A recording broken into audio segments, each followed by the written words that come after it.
Good morning. Good morning. I'm glad to see you all here this morning.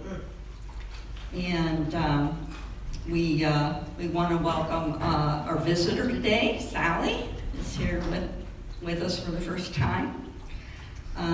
As you know, there's no mask requirement here at the church, but they are available at the entrance and for anybody that wants one.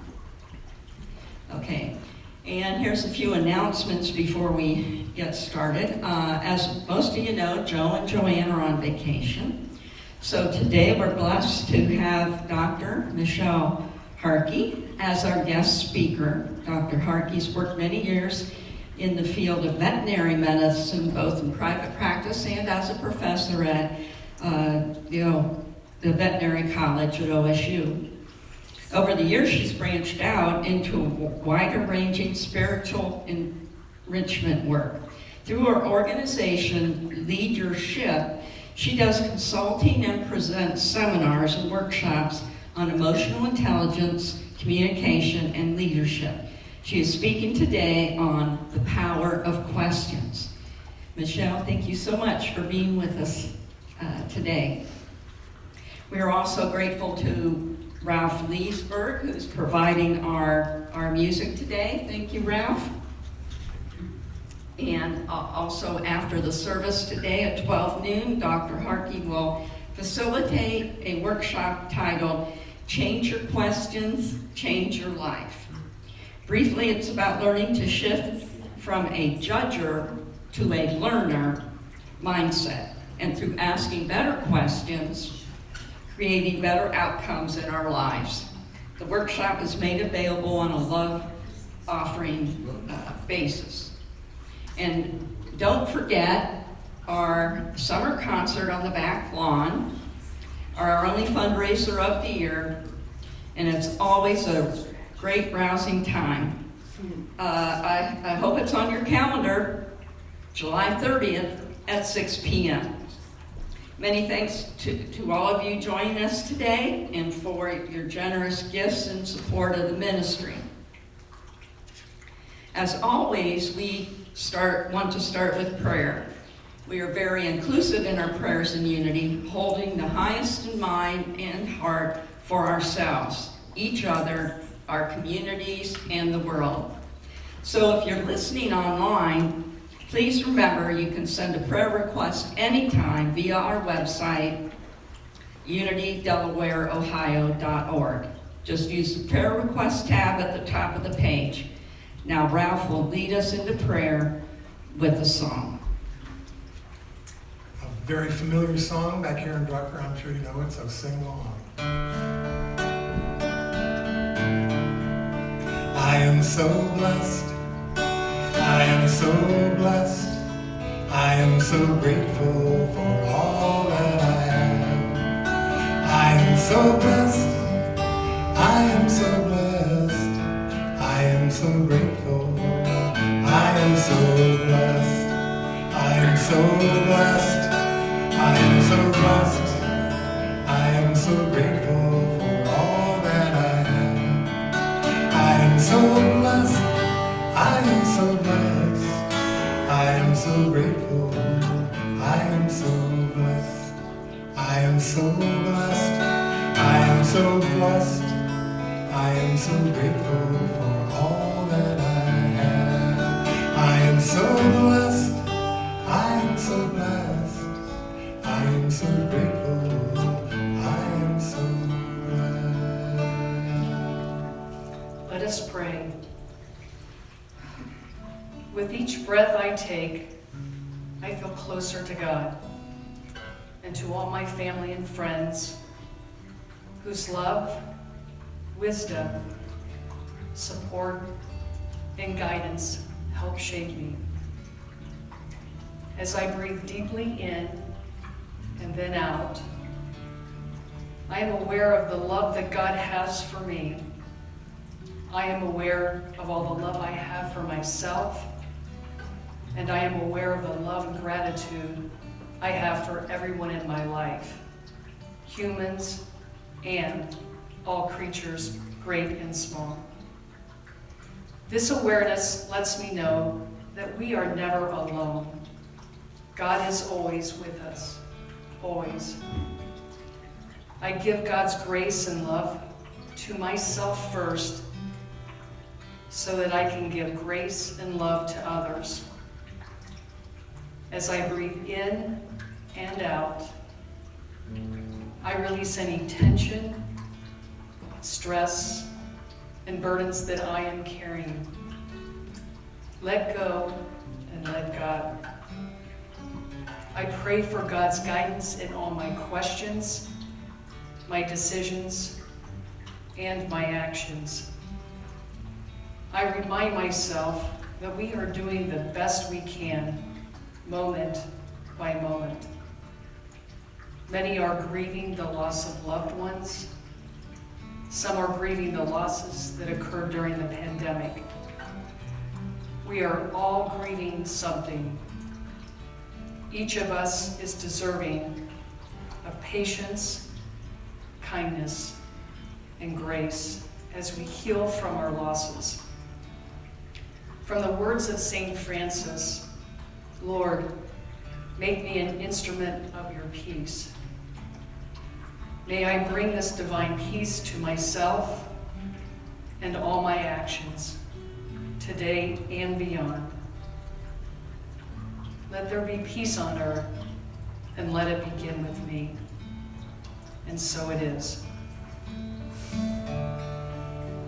I am so blessed. I am so blessed. I am so grateful for all that I am. I am so blessed. I am so blessed.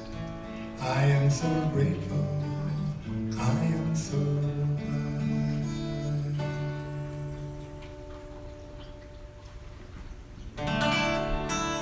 When I heard the topic that was going to be questions about questions, I thought, well, I should come up with some tunes about questions. And so I got in the Wayback Machine and did some old 60s question tunes. So you can sing along so you know. Where have all the flowers gone? Long time passing. Where have all the flowers gone? Long time ago. Where have all the flowers gone? Young girls pick them, everyone. When will they ever learn? When will they ever learn?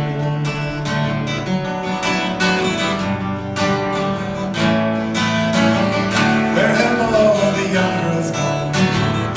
Long time passing. Where have all the young girls gone? Long time ago. Where have all the young girls gone? Gone the young men, everyone. When will they ever learn? When will they ever learn?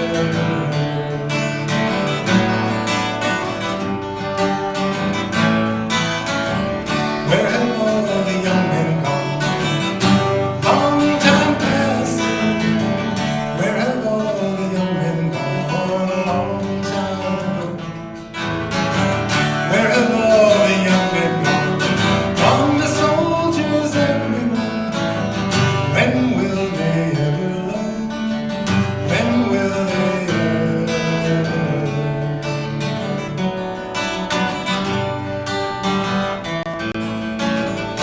Where have all the soldiers gone? Long time passing. Where have all the soldiers gone? Long ago. Where have all the soldiers gone? Gone to graveyards everywhere. When will they ever learn? When will they ever learn?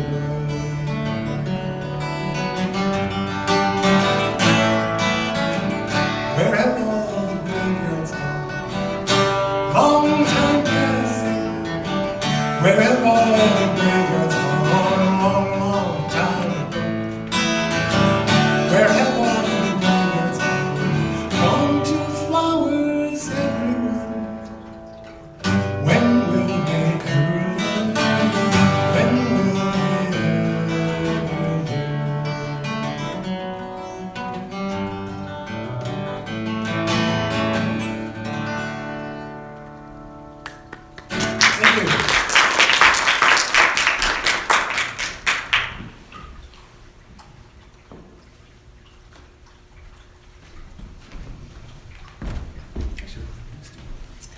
Thank you. What a beautiful song. So the title of today's message is The Power of Questions, the Power of My Mindset. So today we'll explore how to use questions to access our creativity, our divine wisdom, our connection to God, to create peace with your family and peace with the world.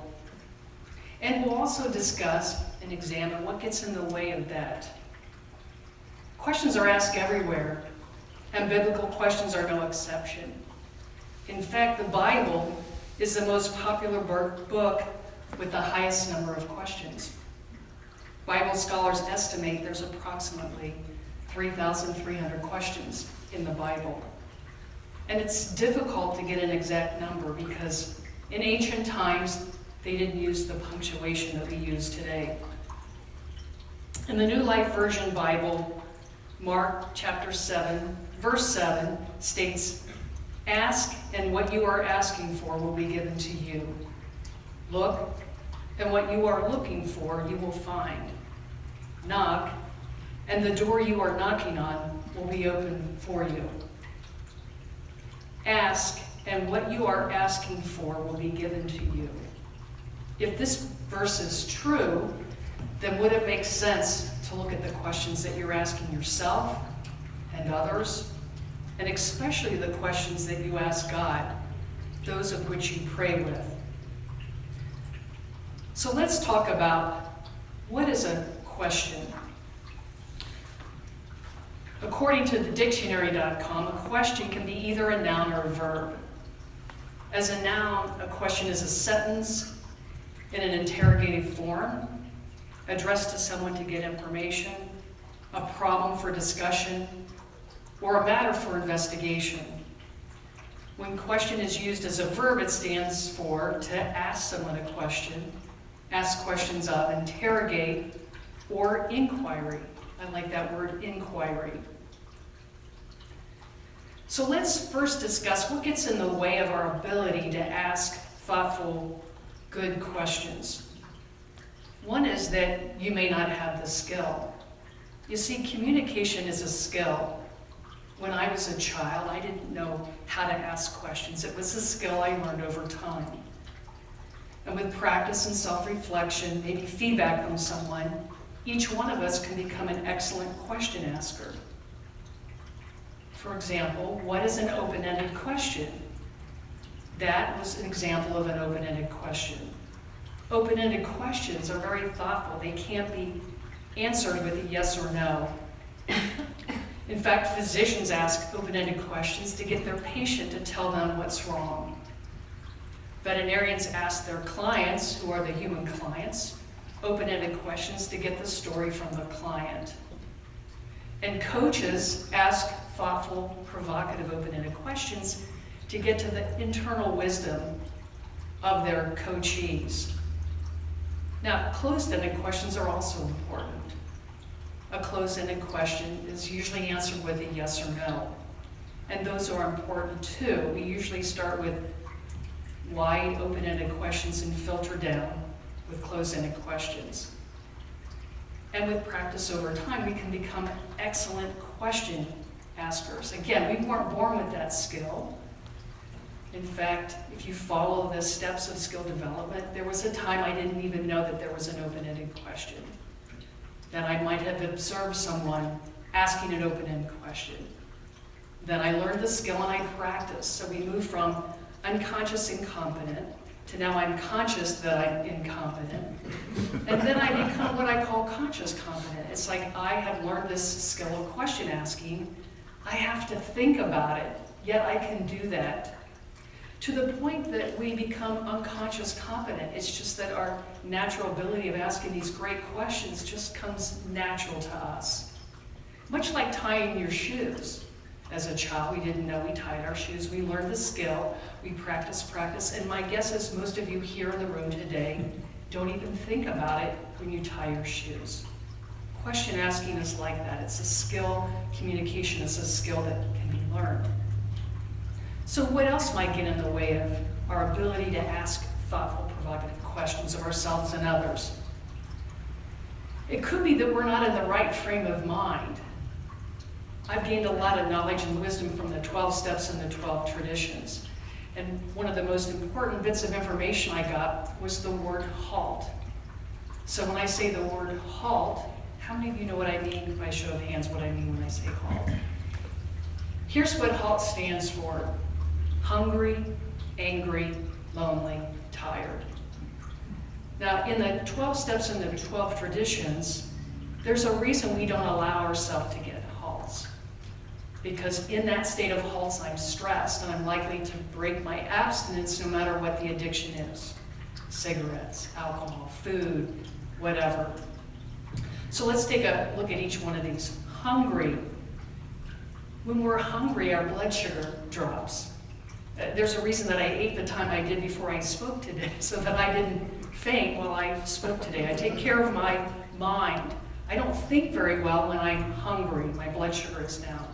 I watch what I eat. I eat healthy foods, again, so that I don't drive myself crazy with eating too much sugar. Hungry, I take care of that. Am I angry? And yes, there are times we all will be angry. That's how come I like the work of Byron Katie so much. I take my angry mind to a Judge Your Neighbor worksheet and question my stressful thinking. And the work is also inquiry. Katie also calls it inquiry. Asking the 4 questions: is it true? Can I absolutely know that it's true? How do I react? What happens when I believe the thought?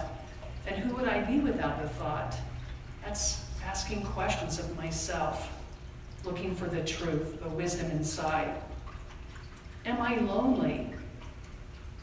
Thank you, church community. What a wonderful place to come once a week to experience fellowship and love and acceptance for who we are. I think during the pandemic, how isolated many people felt, in particular retirement communities and nursing homes. And the gift of having the ability for people to watch online and to be part of this community, even though they're not here physically. And then, of course, tired. Am I tired? If I'm exhausted and have lacked sleep, if I'm sleep deprived, I can't make good decisions. The power of sleep. It's the one thing that I do above all else when I travel. I make sure that I at least get 7 hours of sleep. Otherwise, if I would come here today having not slept last night, I wouldn't be able to give this talk like I am today. I love the serenity prayer and the wisdom prayer. So let me just say the serenity prayer. God, grant me the serenity to accept the things I cannot change, the courage to change the things I can, and the wisdom to know the difference. Well, I really like the wisdom prayer, which is a cousin to that. God, grant me the serenity to accept the people I cannot change,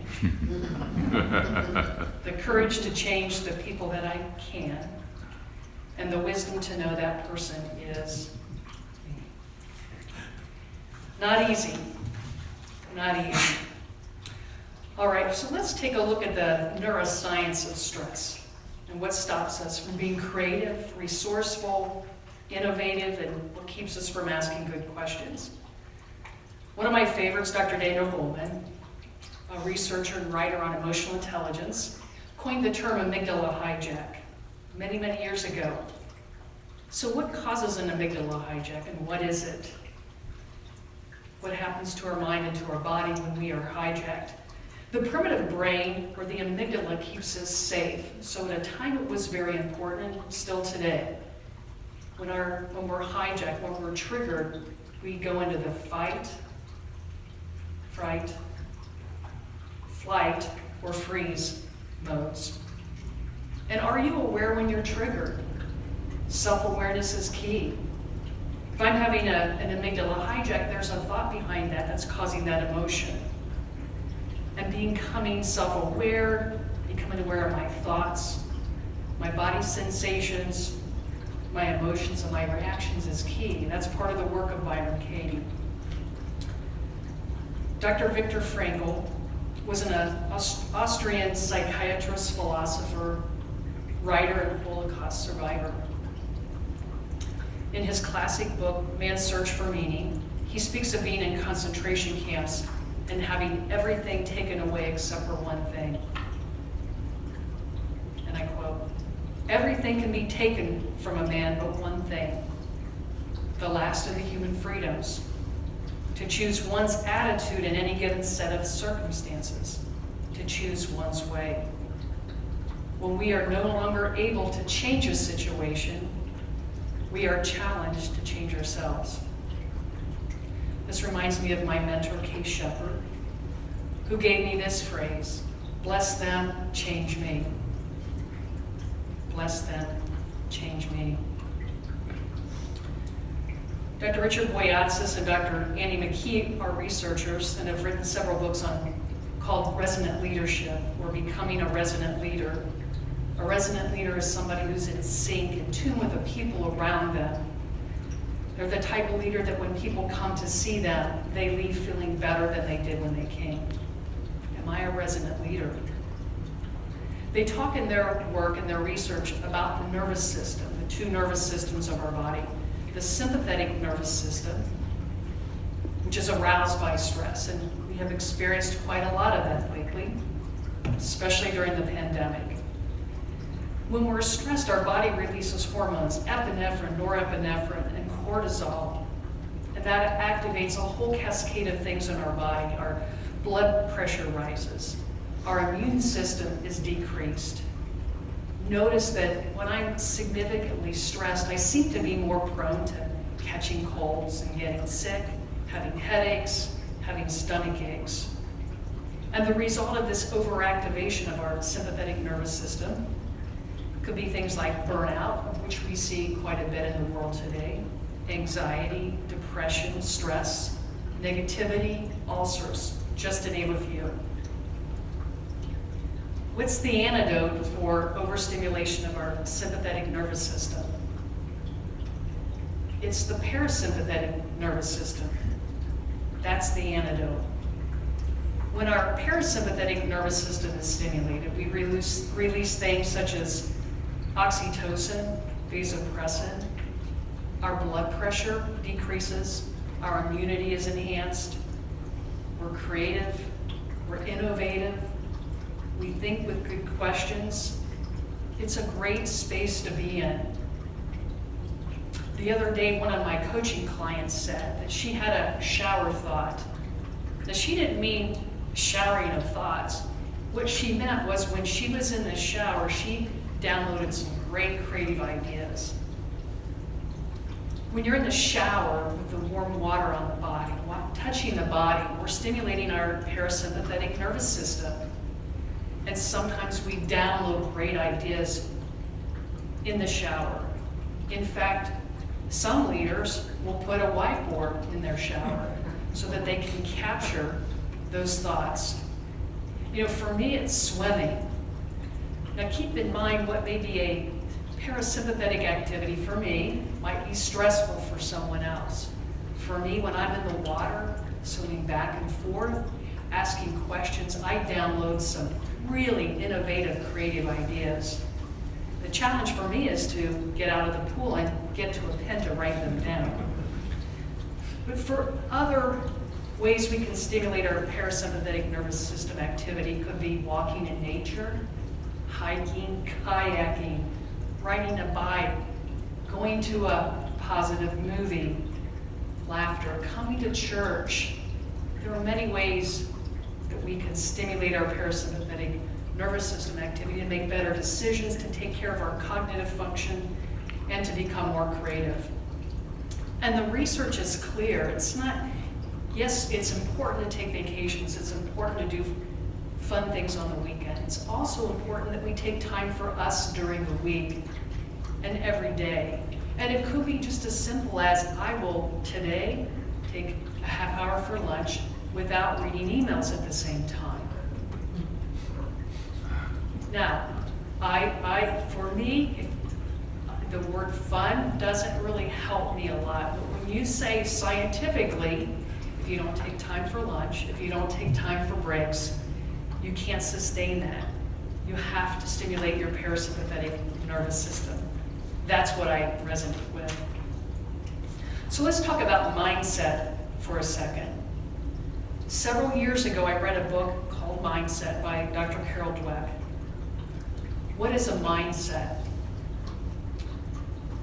She defines mindset as the beliefs, the assumptions, expectations, and possibilities we hold about ourselves, others, and the world.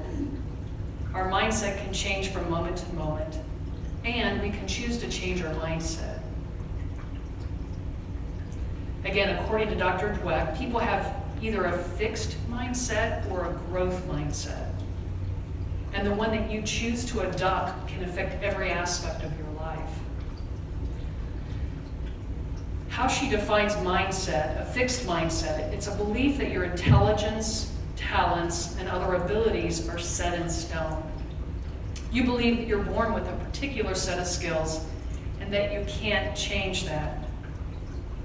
If you have a growth mindset, you believe that with effort, perseverance, and drive, you can develop your natural abilities. You also believe that you can overcome obstacles. You choose to learn from the experience, work harder, and try until you reach your goals. You use feedback and actually seek feedback.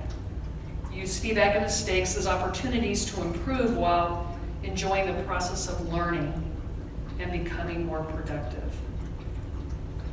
In the work of Byron Katie, Katie also talks about having a mind that is open to everything and closed to nothing, seeking truth and being curious. Now, during the pandemic, I had an opportunity to listen to a book called Change Your Questions, Change Your Life by Dr. Marilee Adams. Now, originally, I had a fixed or closed mindset about her book as well as her course. Why? You see, I taught communication at Ohio State, so I was the master of communication and open-ended questions. In addition, I was in a coaching program and I was learning the importance of powerful questions. So I felt that I knew it all. And one day I typed in to my Audible coaching, and the book kept popping up over and over again. So if I get the message 3 times, that means, Michelle, wake up. This is a message from God. So I downloaded the book, and as I was walking, I suddenly realized that this book and this information was about to shift what I was teaching and what I was learning about my life. My life was about to shift. So Dr. Adams taught an elective as part of my coaching program, and I signed up right away. And through her work, I'm able to look at a new way to look at mindsets that I want to share with you today. She describes 2 mindsets, and it really parallels the work of Dr. Dweck as well. The judger mindset and the learner mindset. And it's important to know we have both. If I take my finger and put them right here on my wrist and I feel something, we have both mindsets, and that's a good thing. So let's start. What is the judger mindset? The judger mindset is more closed-minded, judgmental, critical, and certain. It tends to be based on fear and blaming other people. And it can be destructive in conflict. Behaviors seen from the judger mindset could be things like gossiping, sarcasm, passive-aggressive, or just aggressive. What is the learner mindset? The learner mindset is more open-minded, curious, flexible, looking for win-win solutions, appreciative, and it's more constructive in conflict, looking for solutions like apologizing, collaborating, how can we make this work?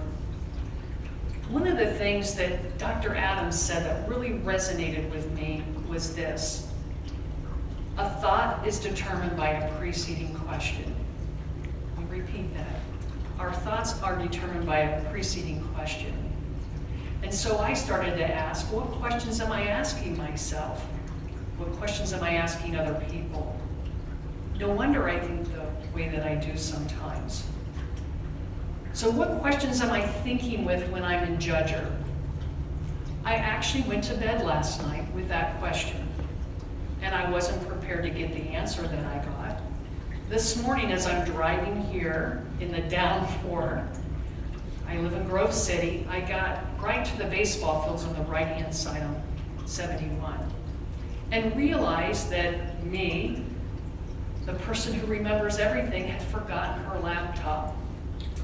So I started in Judger. How the heck could I forget my laptop? What? Use crazy, whatever. And I caught myself. And I said, how can I make this work? How can I be safe, go home and get my laptop? What do I need to do right now to take care of this issue? So I pulled over, took the exit, went home, got my laptop, and lo and behold, I got here on time, and I got here safely. What a beautiful example of how I was in Judger and how I use learner questions to bring myself out of a Judger mindset.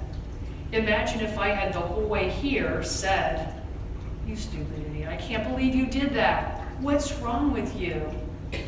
Now, again, what can I do when I recognize that I'm in that Judger mindset? A perfect example of how I switch my mindsets to get here, to be with you here today.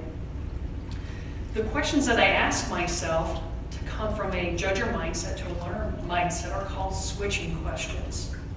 And we'll go over more of those in the workshop this afternoon. I'd like to share a switching story with you, and it really demonstrates how this work changed my life. Last year, Friday, July 23rd, 2021, my father made his transition. I had class, the last class in this elective with Dr. Adams on that Monday. Visitation Tuesday, visitation funeral on Wednesday. I was in a Judger mindset. I was in the Judger pit. I was grieving, I was angry, I was preparing for a worst case scenario, people asking questions, realizing that some people process grief differently, some people are verbal processors, I'm not, judging that, judging everyone. And my sole purpose of being in class that day was one thing. I was in the Judger pit and I needed help. And I knew I needed learner questions to get back into a learner mindset. So in class that day, these are the questions that I came up with. How would my dad want me to treat them? What would my dad want me to say to them? How might they be thinking, feeling, what might they be thinking, feeling, and needing? How are they processing the loss of my dad? So I started to ask those questions and just noticed that I wasn't as stressed as I had been. Then I turned the questions on myself. What am I thinking, feeling, and needing? How would my dad want me to treat me? What would my dad want me to say to me? So I wrote those questions on a piece of paper and asked them the whole way to Portsmouth. And what was the result? Yes, it was difficult. Visitation was an amazing experience. Asking myself those questions as people came through the line, I heard stories about my dad that I would have never heard. It was an amazing experience. The next day for the visitation again and then the funeral, it was just an amazing. And when I noticed I started to maybe ask a judge a question, I asked myself learner questions. How would my dad want me to treat this person? What would my dad want me to say? How can I take care of myself in this moment? And the result was just an amazing experience that would not have happened had I not had the power of switching questions to switch to a learner mindset. That's the power of asking questions, to look at my mindset, to bring me to a more learner mindset, shifted my life. So the power of questions to develop an open growth learner mindset. First, develop the skill of asking open-ended questions. They begin with what, where, how, tell me about, describe. Again, it's a skill that can be practiced and mastered over time. Second, take care of yourself and avoid the halt. Am I hungry? Do I need to take care of my body? Am I angry? Do I need to talk to a therapist or do the work of Byron Katie? Am I lonely? Do I need to come to church? Am I tired? Do I need to take a nap this afternoon? And then think of ways to stimulate your parasympathetic nervous system activity, or think of ways to have fun and relaxation. It's in those states of mind that I can access my imagination, ask good questions, be creative, be innovative, and then finally ask powerful questions to develop a learner mindset. In the learner mindset, I access my divine wisdom and love, which is our true nature, that which is inside each of us. So between stimulus and response, we have a choice. What questions can I ask myself to make a better choice and to have a better outcome? What questions can I ask myself to connect with my divine wisdom? Let there be peace on earth, and let it begin with me. Let there be peace on earth, and let it begin with my questions. And so it is.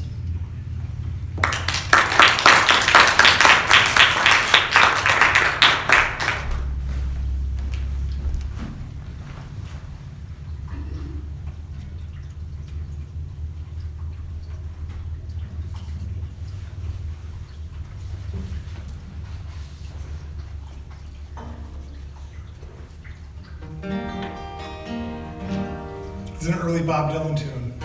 I got from Peter, Paul, and Mary, but other people have covered it.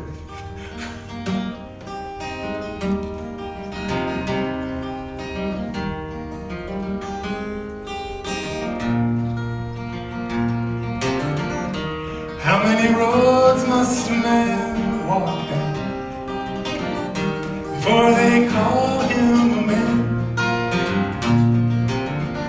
How many seas must the white dove sail before she sleeps in the sand? How many times must the cannonballs fly before they're forever banned? The answer, my friend, is blowing in the wind. The answer is blowing in the wind.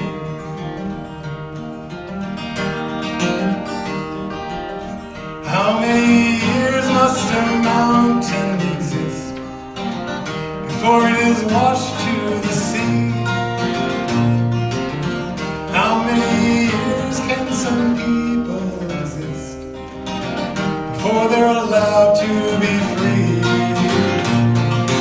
How many times can a man turn his head and pretend that he just does not see?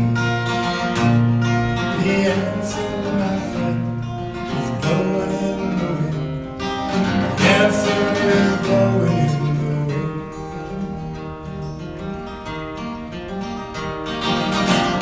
How many times can a man look up before he can see the sky?